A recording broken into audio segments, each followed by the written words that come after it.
News Day, and we're still going to be talking about the Edo elections, which is currently underway. And of course, we still have our panelists and discussions to shed more light on to this. We have Victor Ohai is still with us.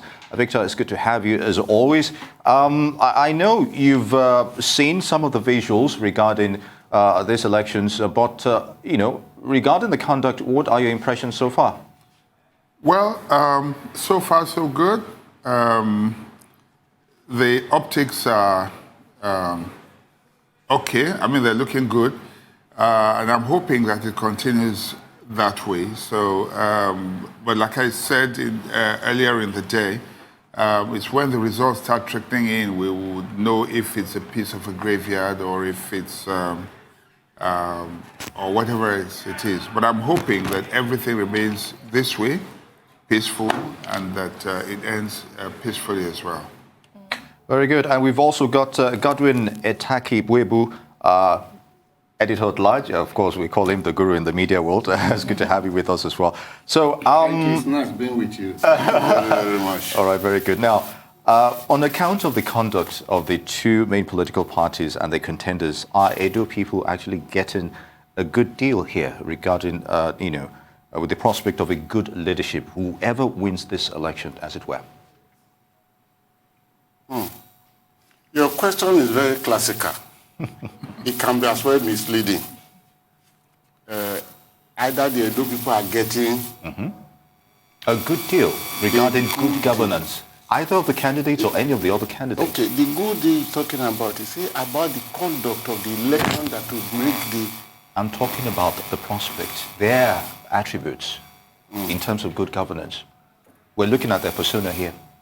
Okay, you talk of the two major contenders. Indeed. Okay, they were supposed to be 14, 12 men and 2 women, but we've just concluded, of course, which is the obvious, that 2 parties are really in the race. Yeah. Whatever Edo people get, whoever emerges as the governor will be the person Edo people voted for.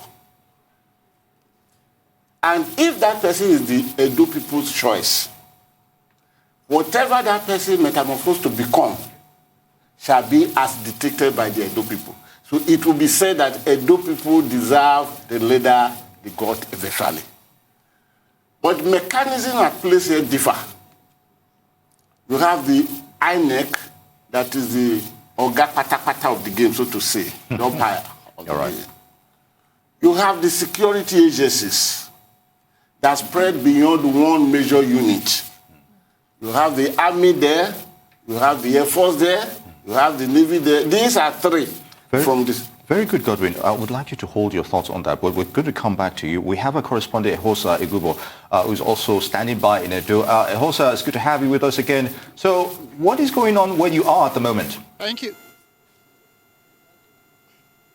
Well, as you may have observed from the live pictures much earlier, the governor, Godwin Obaseki, voted at 11:47. That's exactly 1 hour, 22 minutes after he got to the polling unit. Now, he was on the queue for that long, displaying some kind of humility and perhaps enjoying the goodwill of the people who seem to be very impressed about that, because we could hear them saying, democracy in action. This is indeed a Democrat. We've been hearing all of that here today, and that has reverberated across Benin City, because as we hear, a lot of commendation is going out to the governor for that single display. But of course, joining me now is a correspondent from our sister organization this day, the correspondent here at DB, EMMANUEL.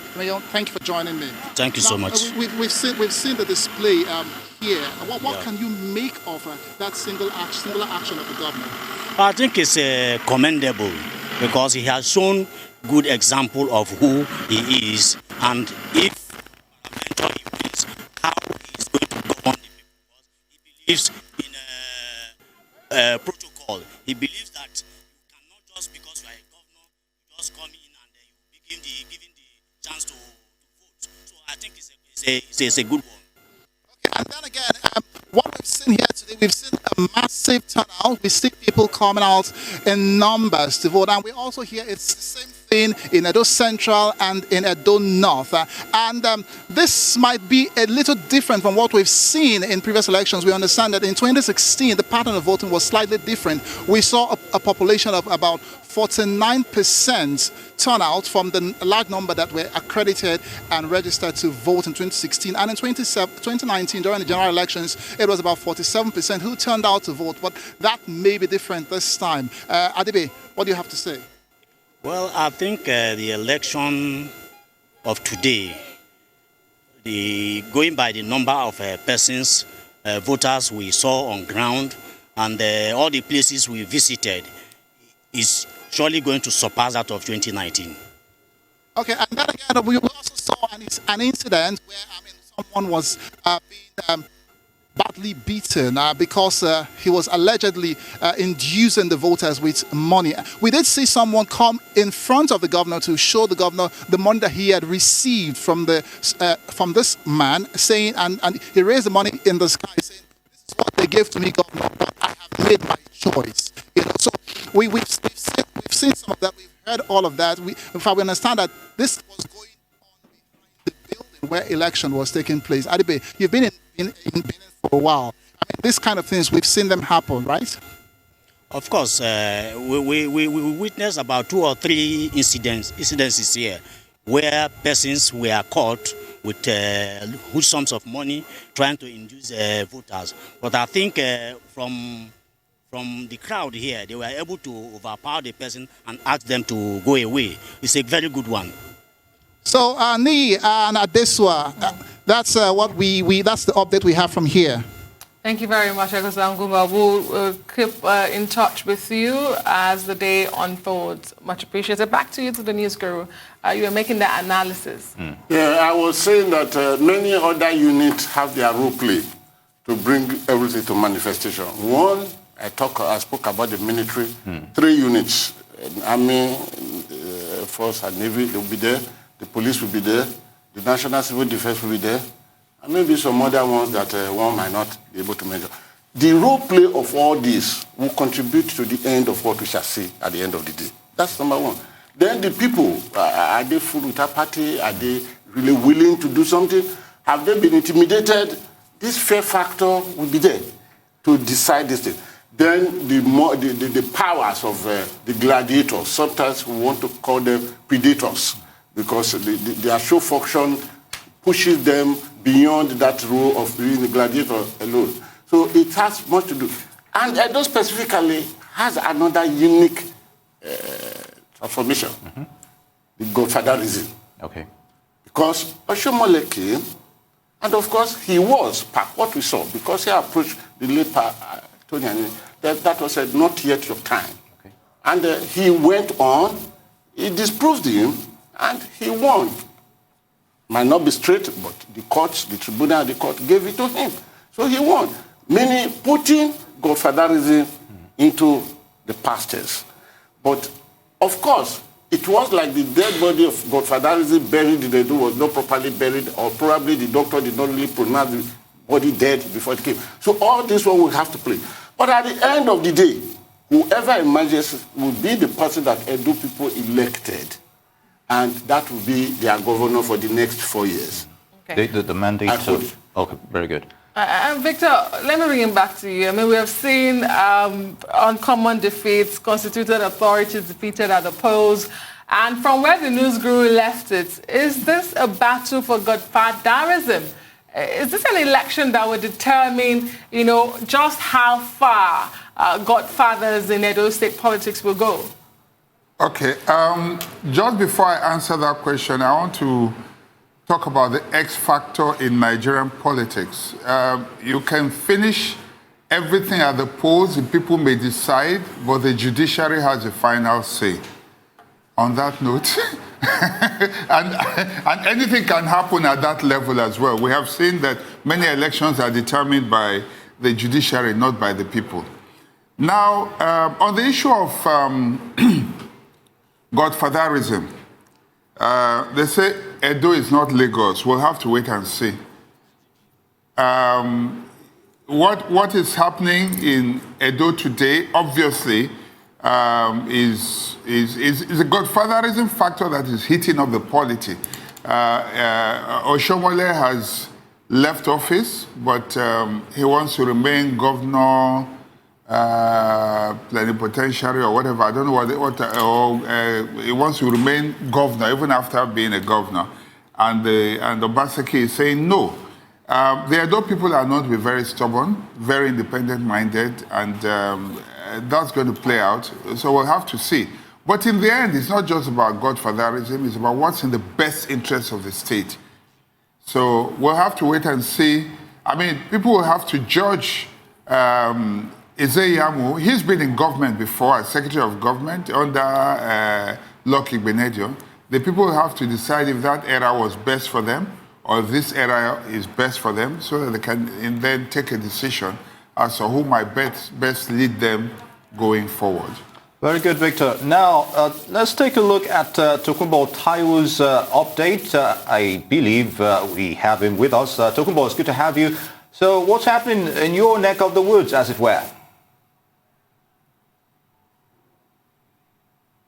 That the electoral process is still taking place. The people are voting right here. As you can see right behind me, there's a queue.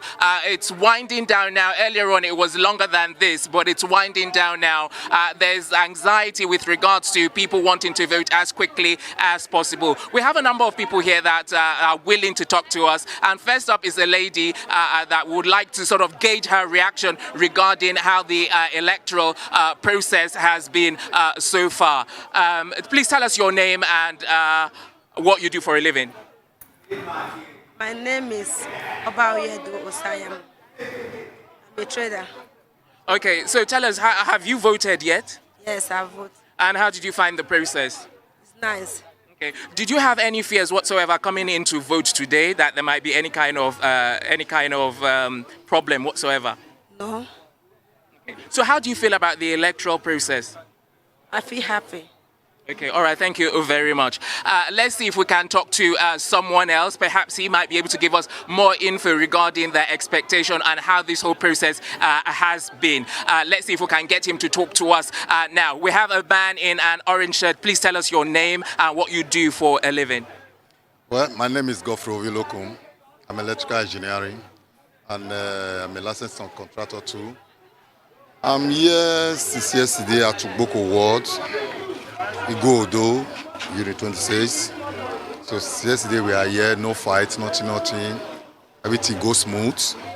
Since morning now, everything is okay. But there's one thing I'm observing, which I don't like. There are some old women here who don't know how to temperate. So for the agent to assist, they will put the agent out. So the old woman will just squeeze the paper and put it there, and which is very wrong. You understand? And there is another thing again that is going on, which is most of them don't have voters card. But I'm seeing something now, many people are using other people's voters card to vote, of which I don't like. That's just it. All right, thank you very much. Like you heard there, a number of stuff is still going on. He did say that, some people don't have voters cards, but I have seen a number of people with voters cards actually, so it's a hit and miss kind of numbers game. I have seen most of the people in the queue, from what I can see, are holding their voters card, but from his observation, some people don't have a voters card. To make things more interesting, we decided to talk to someone who is an independent electoral observer, and we'll get them to come round now to tell us what they have observed so far. It's a woman, and she'll come around to tell us her name. Please tell us your name and what organization you work for. Okay, my name is Ada Obara. I work for Smile Africa Initiative. I'm from Edo State also. As an observer, since morning, we've been here. We resumed 7:18.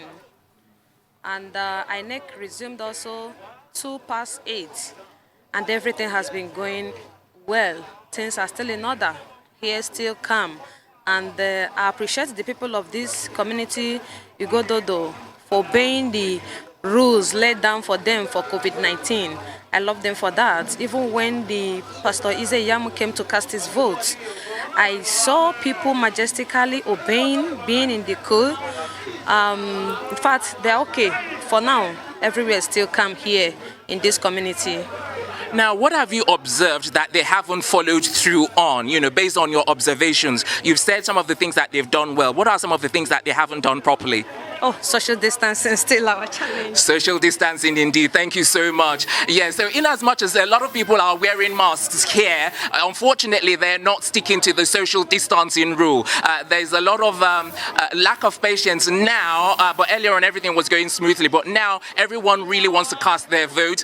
They're really pushing through. In fact, we did have a skirmish earlier on by one of the unruly persons who was here, but he was quickly put aside and, the situation was completely quelled. So everything is back to normal now. People are queuing, people are voting, everything is fine and good. Back to you in the studio. Indeed, Tokunbo Tayo, many thanks for the update. We'll get back to you shortly. And we have Adilaja Adeoye. He's the Publicity Secretary of ADC standing by via WebEx. Adilaja, it's good to have you with us. Now, INEC earlier promised a free and fair elections in Edo. Are you confident it will deliver on this promise?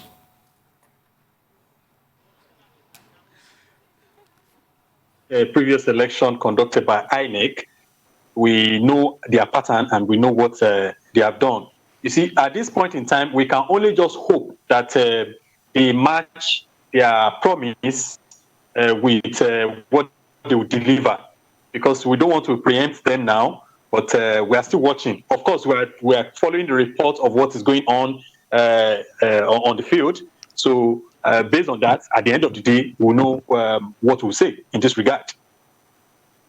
Let me bring it back to the studio here, to the news guru. Victor Okai was talking about the role the judiciary is playing increasingly in our elections. Would it be correct to say that the judiciary has become the electoral umpire? And why is that so? Why are we seeing them play so much role here? I think he spoke confidently. And the evidence of the pudding is there in the eating. We've seen people that did not go into election proper, emerging as leaders by the route of the courts. We've seen people that were not nominated, but the court will bring them in. And a few weeks ago, or a few days ago, the former president, Goodluck Jonathan, made a statement. He said the court should be what many people did not understand him well. Of course, the judiciary is the last hope of the common man. How many of these people are the common men that really rely on the judiciary? But that's not the question. And the question, what Goodluck Jonathan said, if we put it along the play of what my brother has just spoken now, Goodluck Jonathan was telling you that if the rules and regulations are properly made and Nigeria is removed from the era of analog into digitalization of electioneering, then we wouldn't have the need of going, not that we will not be to the court, we will be to the court, but not with the regularity, or some people preparing themselves by acclimatizing themselves with some guru, not my guru anyway, in the judiciary, and at the same time, preparing some bags of money to get, to buy, to purchase what they need to purchase. Let me add this quickly. It was Lieutenant General Dia, when he was number 2 man to General Sani Abacha, who made one statement. He said, we will tamper. He was talking of the determination of the regime of Sani Abacha. He said, we will tamper with the judiciary. He said, I will tell you this. I'm quoting verbatim now. He said, in the judiciary, he said, I know many judges in the Supreme Court, many justices of the Supreme Court. He said, I will give you an example of one of them. He said, at any given time of any case pending before a panel, a panel of that he belongs to, he said that particular judge had 2 judgments in his pocket, one in the right pocket, one in the left pocket. And he said, 1 for and 1 against. And he said, there is no how much qualified you are as a lawyer, you cannot fault any of them. But the one he will produce will depend on how much comes to his pocket. So that is what that. So if, for example, the electoral reform processes that were taken to the president a few days before the 2019 general election, he said, and it was accepted, that it was too close to bring this reformation, it might cause more confusion. But I expected by now, it should have been approved or it should be signed to become law. And the most unfortunate aspect of it, every person in the National Assembly, they were voted in. They got to the National Assembly by the process of electioneering. Nobody is now talking that, let us sign. And what were the recommendations of those documents? They recommended moving Nigeria from analog to the... Now, they are going to use some equipment in Edo now, which were digitalized. But the Electoral Commission will tell you, no, it is not digitalized because the Nigeria Constitution and the electoral law today only spoke of analog. So even if they are doing it, and if they get to court, they will substitute that. I said, no, it's not. So that is what it is. But beyond the court matter, which today is exactly what you said, we could do better. But specifically, if we are talking of Edo election, specifically, there are other factors that must come to play. The tradition of the people. And I give you only one example, so I allow others to talk. In 1956, when Queen Elizabeth visited Nigeria, Benin was one of those places scheduled for her to visit. Why is it that she could not visit Benin? The visitation was cancelled. Why? I will tell you. Ogboni fraternity, Ogboni fraternity, was formed in Ilesha in the year 1933 by a reverend gentleman. And by then Ogboni had taken powerful caution into the whole land. That if you want to be the civil servant, if you want to be a teacher, to be a successful teacher and get promotion, you must belong to, of course, which is not too far from what the court fraternities are doing today, this and that. And all of them are in Edo now, as we talk. All of them are in Edo. Now, another native court came up, Owigbe Society of the Benin, which you must belong to if you want to be anything. And don't forget, Benin had respect for tradition and culture. Now, when the Queen was to come, was the time that Ogboni decided to make a caution into Benin. They resisted it. And it resulted into a very brutal war. We are not talking of war of machine gun or this thing, but war of the traditions. This is why it was cancelled. Until a very long time, if you don't belong to one of the native courts, your ascendancy in whichever place you are, this played out in the case of George Iyamu, who was supporting Lawrence Anini, Mondo Subo, during the Anini saga in Benin. So this again, we have a role to play. But my joy today is that Benin today, Ize Iyamu, Godwin Obaseki, they are from the same Benin. So the issue of going from which is why the king had no choice but to play a very, very vital role in that thing. Maybe I stop here. Yeah, that's even where I'm going. And of course, interesting perspective, Godwin. Now, we have Segun Sowunmi is in our Abuja studio currently. Segun, it's good to have you with us on this special show. It took the Oba of Benin, just like Godwin just mentioned, to convene a peace parley between the two main contenders in this polls. And what does this tell you of the sensitive nature of this election? I think we should be a little bit embarrassed that what ordinarily should be a continuous improvement from the previous one has seemed to stay on the same spot. We have done about 6 national elections from 1999, and we should ordinarily be improving on those elections up till now. And we have done a lot of staggered elections, including the numerous ones that you can't count, including the one that's happening in Edo now. If we have to pick a leader in the democratic process, where you now have multi-parties that can produce opportunities for people to canvass for vote, organize themselves and all that, and yet we will still be so nervous as to what the outcome would be, how the process will play out, the level of security, interference and intimidation, until we have to conjure up the whole Oba of the whole revered Oba of Benin and so many others to come and say, oh, let there be peace and all of that. You ask, what exactly is the intention of the action? Is it not just to pick somebody that will administer the affairs of the people? And the franchise that is given to the people, which is that they now have an opportunity of participating. They are not in a dictatorship. They are not in a monarchy. It's not a military rule. It's civilian democracy. Why should that franchise that has been given to the people be made so difficult for them to be able to access? So I think it's our culture. It's a combination of our habits that have gone on for so long without any real consequence. And probably it's our lack of understanding precisely what the process is about. I don't believe that a political party should be going to election nervously. And if a political party is going to an election nervously, then the political party can be nervous all at once. But I don't believe that we should heighten the nervousness or the whatever challenges or the suspicion of political party to the level that even the electorates are disturbed. And if we are going to solve that problem, I think we have to, first of all, understand that we all have to really calm down now. And we have to understand that nothing is gained if our election does not have integrity. INEC puts up all of the best effort. They write the best manual. They do the best training. They explain the best to the parties. They give them all of the wherewithal to be able to do everything they need to do for a campaign within the rules.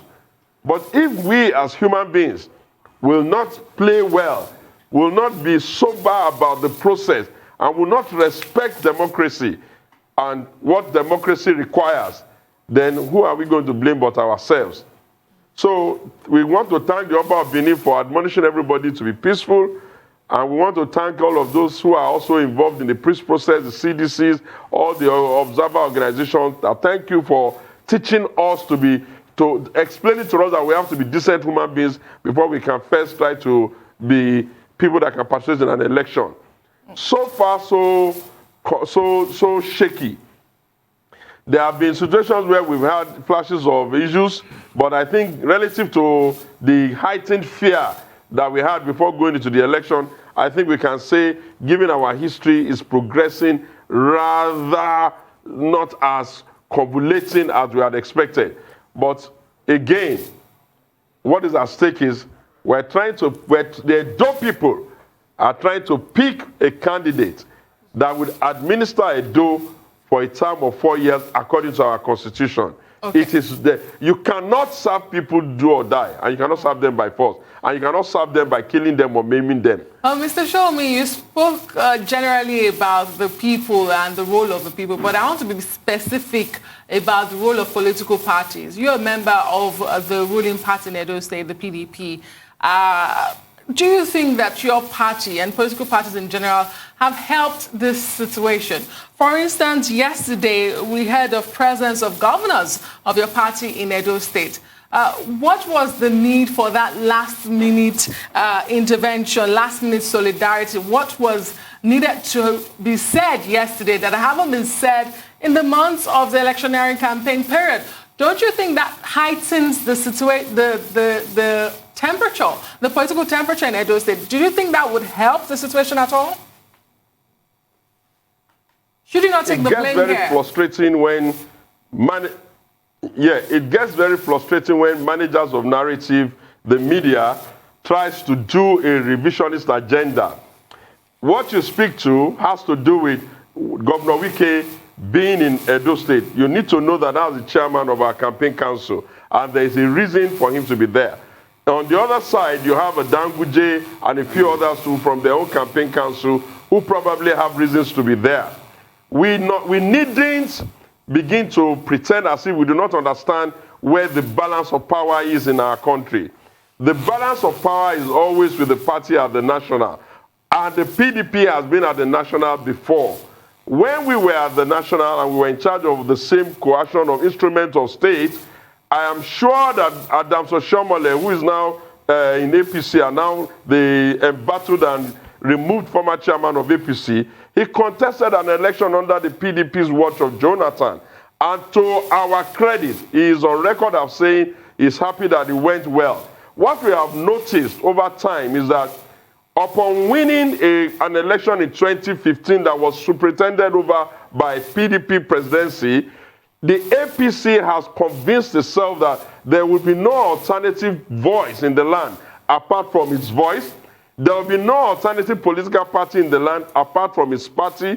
There will be no alternative persuasion mode for other parties apart from his own. So what you ask, if you don't want governors there, then I expect you to apply that rule to all governors. But you cannot leave your own governors to stroll about and then you harass our own governor. When you see that, you need to ask, who ought to be there or who has the nexus in that environment? Is it Wike who can drive from his town to the place, or Danguje who has to cross many borders to get into Edo? So if you ask me, I'm not sure that they are there because they are going to do any dramatic thing on the day. They are there because they are statutorily empowered by their party to superintend and lead the whole effort. You don't finish an election until you file in the result and the report of how the election goes. It's the same reason why election observers are there. It's the same reason why you have security to maintain law and order. But certainly it's the same reason why the chairman of a campaign council may be in the state to handle issues, probably even to calm prey nerves. Interesting perspective there, Segun Sowunmi. Now, Victor Ohai is still with us in the studio. Let's talk about the Edo State House of Assembly crisis, which is still lingering, as it were, with 7 out of the 24 members on the governor's side. And how proactive is the current administration, which is seeking re-election, on this, going into the election as well, trying to resolve this? Were they proactive in any way? Doesn't this also count against them?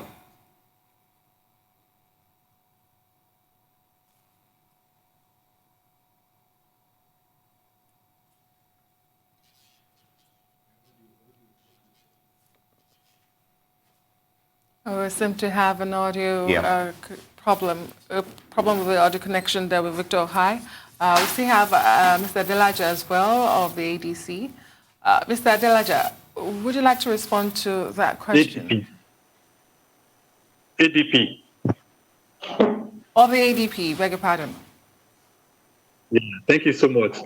Yeah, I think you need to repeat the question again. All right. Okay, I'll repeat the question.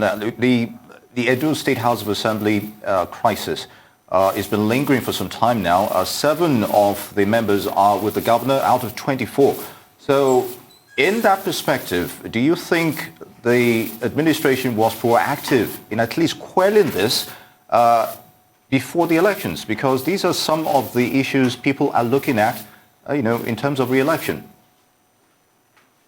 Well, the 14 members who are not with the governor, from my own view, I don't think they will have any impact whatsoever on the outcome of this election. Because if you look at election in a broader way, it goes beyond, what we are trying to discuss here now. There are a lot of interests that are far and bigger and greater than those 14 lawmakers who are reportedly not with the governor. So for me, at the end of the day, we are going to see what will play out, because this is like people are revolting.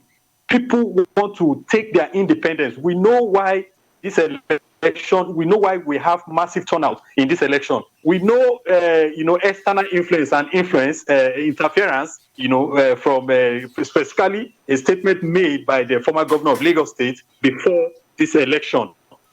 People are now coming out now en masse. They want to really affirm what they have been saying, that Edo is not Lagos. So it is far, far beyond the 14 lawmakers that you are putting up now.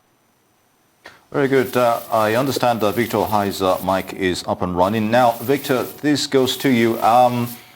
Do you think we'll have a runoff election scenario at this rate? Because let's take it, both candidates do have strong followership here. So in that context, do you think to a large extent there is a prospect of that?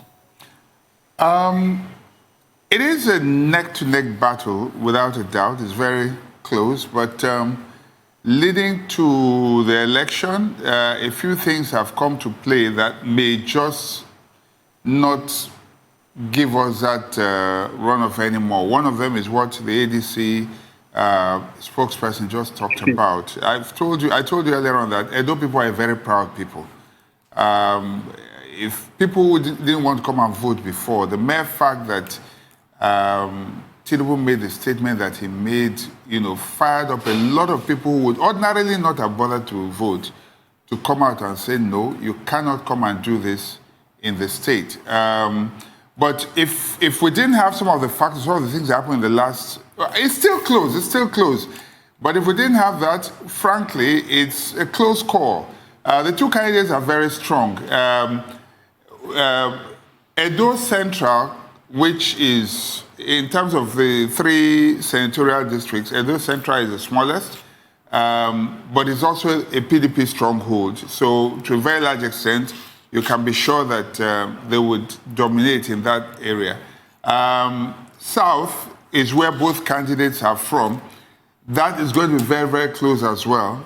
And then North is, for me, the battleground. And I think the North is going to swing it one way or the other for whoever candidate emerges. If there's going to be a runoff, I doubt. Across all the 18 local government areas, I think they will make a good showing. So I do not see a situation where, there might be a runoff as such. And from what you have put on the board there, APC Oredo is in the south. Ovia is south as well, north. We'll have to see. As far as I'm concerned, from the sources this day, everyone is conjecturing. People have different polls, but we'll have to wait and see how it plays out. It's a close call. A close call. News Guru, would you like to stick your neck out for that? I would like to call the elections, but let me ask you, what would be the deciding factor in these elections? You've talked about the role of tradition in all of this, but what would be the deciding factor in this election? Money. Money. Like to explain that? Money. The first deciding factor will be money. Then the second deciding factor will be money. Then the third and final deciding factor will be money. It is money issue. You see, we have not really developed our political structure to a point where at the outset of money, something can play out good. So it's not a peculiar issue to just Edo alone? No. When I'm talking more of the Nigerian concept. Okay. I'm talking more of the Nigerian concept. All right. You see, read it from the national level down, it's money. Money is playing good game. In Edo, the last time when Godwin Obaseki came in by the structure of APC, when Adams Oshomole played his role,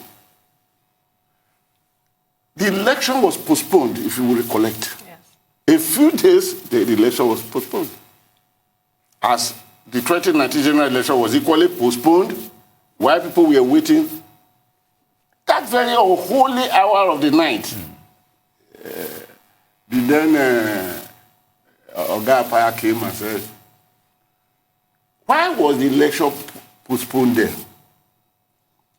It was alleged that there was security report that there will be breach of security. But all those are fallacies that make up the office of politics to become more politically politricky. It was nothing, but money had not arrived to service all the necessary bodies that money must service. But it all depends where you have your power. If you have your power lying in a place, you get information from a source that is controlling factor, then it is respected or it is obeyed. Might not be respected, but it is obeyed. When money came and money went to where money is supposed to, the election went on and we saw what happened. And the good things about this election, 4 years ago, Obaseki was here. Yamu was there.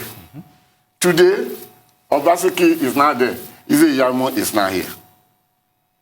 What decided the other election? Was it 2016? 2016. Money will decide it. Except there is this factor.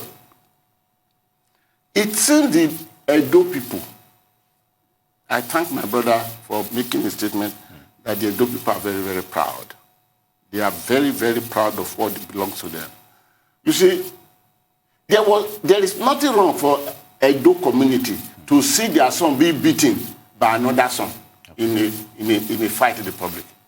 But obviously you are not from Edo. If you are from Edo or you are from Ilefe, it will be anathema for Edo community to see Ilefe child coming to beat their son. You see, the mere fact that too much caution came in from outside and pronouncements were being made triggered off a lot of people in Edo State that no, we will stop it. That is a factor that will play. But at the end of the day, let me stick to the question you asked me, Auntie. Money is playing a greater role. And this intervention from outside is going to play another thick role. The issue of courtism and co I mentioned is going to play, but these are not to be seen by us. You will not see them. Yeah. But if you belong, if you are initiated, if you belong to the class, that's why I mentioned the time of Lawrence Anini, what happened, and that's why I mentioned the 1956, the aborted visit of Queen Elizabeth through the Englishman who formed the Segun in 1933. Then we became up, and it was bloody. So all this we decide. Then, you see the 5,000 naira they give to the electorate. Yes, we do tell them, collect it, it's your money. Because here will be a man that 10 years ago, 20, he was Mr. Nobody. Then he came into government, he's now counting billion. Who will not know that it is your money, my money? Take it, but vote your conscience. In most cases, we are so gullible, we will take the money, we will give them our conscience. And 5,000 naira, share it on a daily basis. It brings your life worth to 420 naira per day at the end of the 4 years. But many people have not been. Take, for example, somebody just told us now that there are some elderly people who would come, and somebody will help them to thumbprint. What we should concentrate on, not only for Edo, it can't be Edo, for Nigerians, the electoral processes should be moved. It should be escalated beyond the desert life of analog into digitalization. In this modern world, you are still thinking of carrying the vote and getting there, whereas you will see some pregnant women following the vote only to deliver ballot papers in the collation center. Then the voting. So it is, I am challenging you, challenging myself, challenging those we elected into the National Assembly, even the State House of Assembly. They should pack pressure on the president. No, he gave his reason that this was too close. It will bring confusion. Yes, it's no more too close. He did not allege anything against the amendment. Now sign it into law. Or let the National Assembly do something about it. They don't want to do this. And I tell you this before I will stop. They don't want to do this. You know the reason? In football, you don't change a winning team, do you? No. You don't change a winning team. This formula is their winning formula of bringing the electorate into perpetual submissiveness. Because how many of them really get there genuinely through a normal process that is genuinely radiated under the supervision of genuinity? No. They needed all this, let me use the language of one of my friends from the north. While I met, who was formerly managing director of Nigeria Post Authority, they need this method of magu kuru to make themselves there. That is why they are not changing it. Until the electorate will rise to say, we need credible people to represent us. Go and amend this thing. If we make our noise, if we rise up, they will change it. Until that is done, it is managed today, dismanaged tomorrow. Indeed, the electorate have the power. Now, we have Segun Sowunmi still in our Abuja studios. Segun, it's good to have you again. Now, do you think either of the candidates will concede willingly if they lose the election, or are we going to be subjected to lengthy electoral trials here? It is very clear that my expectation is that this process will go all the way to the Supreme Court. There are a few contentious issues there. One of them is that the candidate of the APC has illegitimately emerged according to their rules and according to the orders of the court. That's an issue there. Then there will also be the substantive issues around election and the kinds of quarrels that usually emanate from such contests. So I feel that it's a long drawn day for us. They will finish the voting at some point today. We'll wait for the sorting and see the level of transparency that will come in. But I know for sure that going by the history of our, our contestants and the parties and the sureness of their issue, and also the roles that the lawyers like to play, we will end up going to this all the way to the Supreme Court. Let me bring in back the representative of the ADP into the conversation. Oh, okay, I understand that he's no longer with us. Thank you anyways for your appearance so far. Victor, hi. What do you have to say to what Nia just asked Sowunmi? I mean, it's very early in the day. The electoral process, the elections began 8:30 officially and had to end 2:30. But already, I mean, we're hearing these contentious issues, even pre-election. What would you have to say to this? Well, you recall I said earlier that the courts are going to be, the court will be the arbiter in the final analysis. They are going to decide. We know election. Very rarely do you see people, maybe like Jonathan did. He didn't bother to contest his defeat in 2015. But very rarely do you see a politician concealing defeat. And in any case, there are enough minefields that have been laid, ahead of this election that will create opportunities for going to court on both sides. Going into the election, the APC is still alleging that the governor does not have a proper school cert or doesn't have a certificate, whatever that means, So they are on the one hand saying that.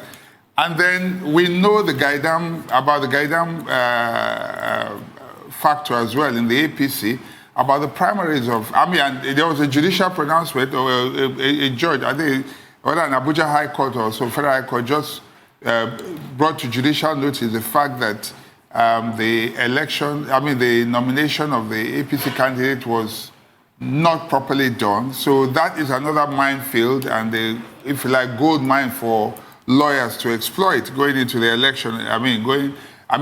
Post the election as well. So on both sides, however it goes, they are prepared to go to the court. And like Sowunmi has rightly observed, this battle will end at the Supreme Court. Very good. Now, Godwin, security-wise, there were anxious moments initially, at the point of this election. But from what you've seen so far, there's relative calm. What do you make of that development? Well, the security demonstrated its capacity. You see, its capacity to capture, to disseminate, and to destroy. And the people saw it. That brought calmness. That's number one. Number two, the security had gone into action maybe weeks, months before now, to delve into those sportish areas that are dangerous. The security have been able to they brought out some guns, some ammunition, and the commissioner of police yesterday said that some people are already in court for that. So the security did a very good job. You see, the issue now is not the presence of the security or absence of the security. Thank God, 31,000 forcemen deployed by the police. The security defense, people deployed 11,000. Yeah. I'm not with the fact of the figure of the military. Unlike Oshogbo, when the police deployed 40,000 man force. Osho. I was there. I was there. Yes. And there are units I've never actually seen before that now police actually have. I had to ask the Inspector General of Police then, Oga, 40,000 to Shubu for election. How many have you deployed to Benue? Where goes are booming on daily basis, people are going to the grave. That's the modern power of any force that can work effectively is not on the march of man to man, it's march of intelligence. But so far, so good. Let us give kudos that maybe the people saw close to 40,000 naira in Ikiti, where Fayose was to be dethroned for Fayeme to come in, and saw 40-something thousand naira in Oshogbo. So the 31,000 now, did I say naira? No, yes. Man, sorry. the 31,000 man force in Oshogbo now has become a reduced number. Say, okay, this is, we can do with them. It's like when somebody is brought up in an atmosphere of violence. The person hearing gunfire will not be bothered. You say, oh, it's fine. That must be AK-47. That must be this. So because they are used to it. Yeah. But so far, the police have done a very good job. Okay. So far. Except, according to Nelson Wiki, he said on channel television last night, and I heard him, and I'm not sure he was being misquoted, that the Inspector General of Police called him through his CDC, who is a policeman, and now asked him he should leave Edo State. Of course, to me, that is violation, that is constitutional violation, that is violation of every right of the man, because there is no pronouncement of a court of appropriate proportion, power, that decree or that pass judgment that this man should not come to that state. Yeah. Like he said it, somebody said it. Dr. Abdullahi Ganduje is the incumbent governor of Kano State. He has been in Benin. Then he had a vision. Okay. The party, his political party, appointed him, please supervise this. You have to supervise. I don't think there's any good supervisor in examination hall that will not be to the atmosphere. Then Wike is the chairman of the campaign council for his party. He came in from Rivers. He could have come by road. He could have come by water because the water leads Port Harcourt to Benin. If you know the route I'm talking about, I know this route. So for the police to have done that, that will carry things too far. But thank God, nobody forcefully went there to eject him out. But surrounding his hotel with 300 policemen, maybe one to safeguard him. Maybe the IG heard information they are going there to assassinate him. So he's putting him on protective custody. Or another one, intimidating factor. But if it is intimidating factor, Wike is not the one. Wike is an hippopotamus from the sea. He's not the one that can easily intimidate. So the security agencies, they've done their best because there is quietness, there is everything is still normal. We have not heard of but don't you think to a large extent the result of the people to take their mandate to the polls and get something out of it also contributed to that calm nature? No, I told you that when I gave you a typical example of a Benin community with one child in the Benin community beating another child, it's never an issue. But if Ini is from Ilefe, then the child comes from Ilefe to beat. No. I told you the pronouncement that came from outside prepared the people to say, okay, we will do our best. Good. So it became a challenge, and they've taken it on. So let us see how it plays out. Well, gentlemen, collation and final announcement of results is also an important part of this process, beyond people going to cast their ballots. Let me begin from Segun, who is a member of the People's Democratic Party in this election. INEC has said, we are introducing new innovation to help make the process more transparent. This Z-Pad has been deployed for this election, which will help to capture those results in real time and post them on INEC website. Are you confident in the transparency of the electoral process up to the collation and announcement of results? Embarrassment that INEC has become for some time now makes anyone who knows that organization and has suffered some of the maybe shoddy actions that they've done in the past to wonder what's the meaning of that gibberish. If you want to improve an election process, you must improve it in such a way that everybody will have confidence before the date that whatever it is that you are saying you are doing is useful and can be justiciable. Is it the INEC that could not even produce the record of his own card readers and all of that you are going to trust with anything they're saying? We will have to wait and see. Maybe when we get, if any of them goes to court and they call INEC to subpoena the evidence before them, whether they will not come up with another cock and bull story. The fact remains that we are not the only nation in Africa that does election. Almost every other nation has started to clean up its process with less problem. Bigger nations in the world with bigger election map deliver the election result within pronto. Nobody is going to make us as Nigerians look like a basket case because of the bad eggs within a system. The business of counting an election is very critical. That was why Washington, or what is his name, the former Premier of Britain, the world Premier of Great Britain, said that the man who votes counts not for much, but the man who's going to count it counts for a lot more in an election. So the integrity of INEC is very much at stake here.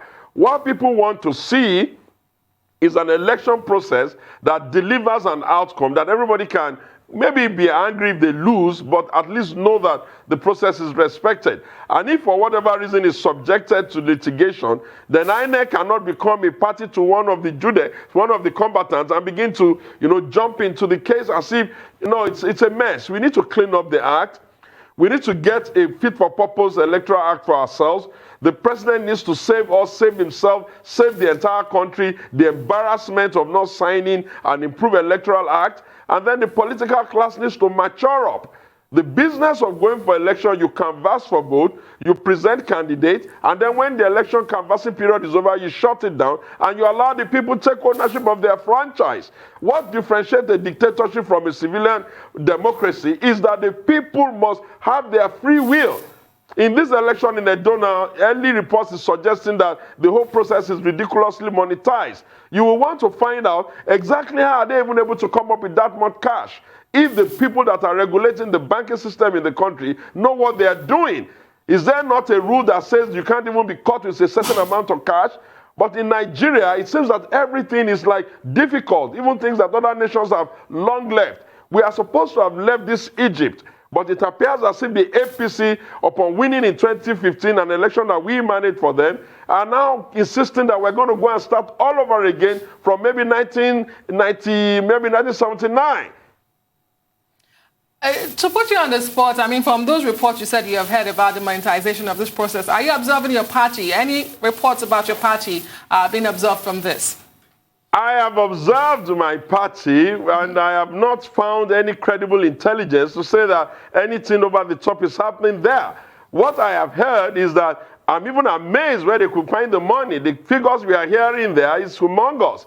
But when personalities that are used to having billion bands in their houses on the days of election now jump into their door case, are you going to ask me why this is happening? Without making or casting aspersion at anybody, the major thing is that the laws of our country does not even allow you to have a lot of cash like that. So it's about time we begin to say that when we're coming for election, there can be no excuse to why there's cash moving on around. Why should people go and vote and even have access to money? Why should politicians have access to an obscene amount of money for the purpose of deployment? Why are we going to insist that this is where we're going to be forever and ever? And at what point in time are we going to make up our mind that, hey, this has to stop? We need to give ourselves something that we all can be proud of. You cannot have a nation where internally people are quarreling and people are scrubbing. Some people are asking that they want away. And then election, which is supposed to give people the opportunity of thinking that if one government is not serving them, they can change him at the ballot, they can endure and change him, is now also going to be credible. Interesting. Now, we have a Femi Lawson, election observer, also in Edo State, joining us. Femi, it's good to have you with us. So you're there on the ground. What are your impressions so far? It's still early stages in the election, but we've had a few hours of it. So what do you make of the current scenario? Well, a general overview from our reports from our observers across the single local government suggests that, number one, we have a massive turnout of voters in this election across the local government, particularly in the southern senatorial district, making up the state capital and some other parts of the state. Number two, it's also quite commendable to say that INEC has performed creditably well as far as deployment of materials and personnel. Although the offensive delayed until about 8:30 a.m., 9 a.m. because of the large number of voters that are likely to. I also want to say that the conduct of the police so far has been. We found around the police station. On the line to Femi Lawson, an election observer in Edo State. Now, Victor, you're still with us. There's been calls to digitize polls and election collation, as it were, in Nigeria. But when you go to places like the United States, there's been low confidence on that scenario, probably due to incidents of hacking probabilities, as it were. So what do you make of that scenario? Technology and election collation and outright result, as it were? The closest thing to any man, to most people rather, is their money, their cash, apart from family and all that. And that cash is digitized and people trust the process. If you can entrust your cash to the digital process, surely you can entrust your vote to the digital process. There's blockchain technology that is coming to play right now, which is even a more secure digital platform for the security of transactions. INEC cannot claim to be ignorant. There are many, there are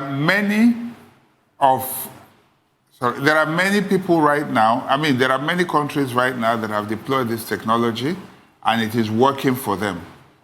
So I think that the same thing can happen if we truly want to. What we have found is a situation where, like my uncle the guru there said, that, this has, it's so convenient for them to go the way they've always gone because that's what's always worked for them.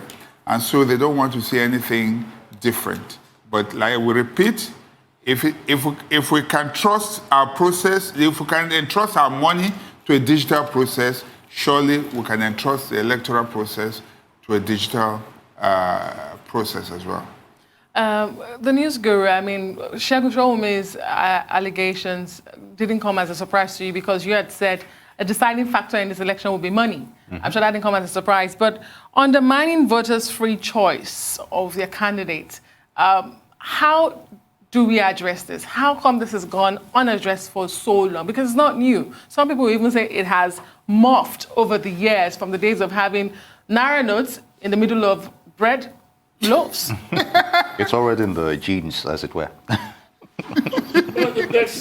I don't know. You've not really been participating in these things. They are the quickest magic for the Nigerian politician. Mm-hmm. Let me put it this way. I have a saying, and let me quote myself. In the classroom of politics, angels are never students. So when you get to a classroom, you ask the question, what is this study? You say, politics. And then you look where there you saw one or two angels, please, they told you lies. Because if it is politics, angels will never be there. And if angels are there, politics will not. So having said that, you see the monetary factor play off in most countries of the world. But the advanced countries that are prettier, that are better than us, the only thing they did is that they brought a mechanism. They digitalized everything they are doing. The digitalization removes any excess of analog because analog had been forgotten. So money will play. So what he said is what I want to. But you see, the determination of the people to do something is another thing. Okay. In 1980-something, the late Waziri contested under GMPP. Briefly, please. Yes. And he lost woefully in a particular community in Nigeria. I will not mention. The leader, the traditional of the community came and called his people and said, with all the money this man brought to us, is this what we did? This is a calamity. God will pay us back with evil. And you know what they did? The traditional ruler gathered the much he could gather and sent for Waziri that, please come and take your money because we do not vote for you. Unfortunately, we'll have to end here. We'll Yes. go on and on of that. All right, Godwin, Etakibuebu, and Victor Hai, and of course, Segun Sowunmi in Abuja. Gentlemen, I'd like to thank you for your input on this special day of the Edo Polls. Good to have you with us. You're still watching Newsday. We'll be right back after this break. Stay tuned.